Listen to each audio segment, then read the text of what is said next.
Magandang buhay mga mamshi! Good morning, good morning, good morning! Ready na ba ang lahat?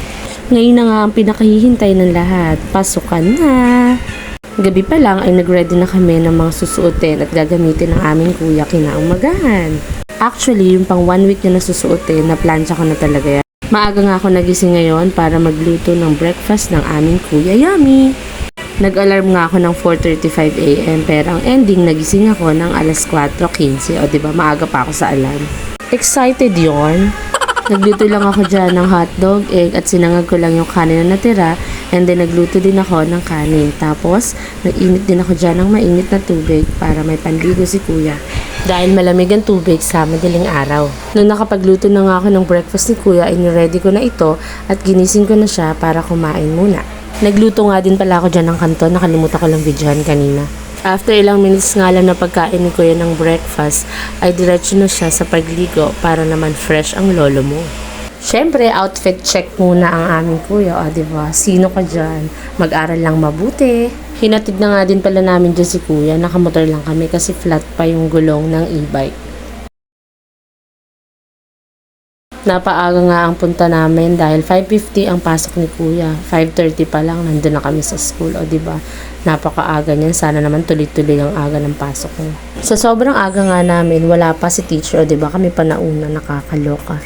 6 na nga ng umaga nakarating si teacher dyan. Pag open niya, nakuha na ko pa mag-picture sa loob ng classroom. O diba, ang aliwalas ng classroom nila. Sa likod banda umupo si Kuya Yummy para daw nakatutok sa electric fan. Good luck kiddos sa first day of class. After nga namin ni Daddy ihatid si Kuya Yummy sa school, ay diretso naman kami dito sa NHA sa Caloocan. Magpapaschedule kasi kami ng pasukat sa bahay para maisabay na din sa pasukat ng bahay ng tita niya sa September 14. Sa sobrang nga naming aga ay nakapag-attend pa kami ng flag ceremony na nasabing opisina. After nga namin mag-attend ng flag ceremony ay nag-antay na kami sa gilid para sa contact person namin na si Sir Christopher. Buti na lang na isama kami sa schedule sa September 14. Ipaaralan na lang daw namin sa kanya 2 days before the day. After nga namin sa NHA ay diretso naman kami dito sa Caloocan City Hall. Nagbabayad kasi kami ng amilyar ng lupa.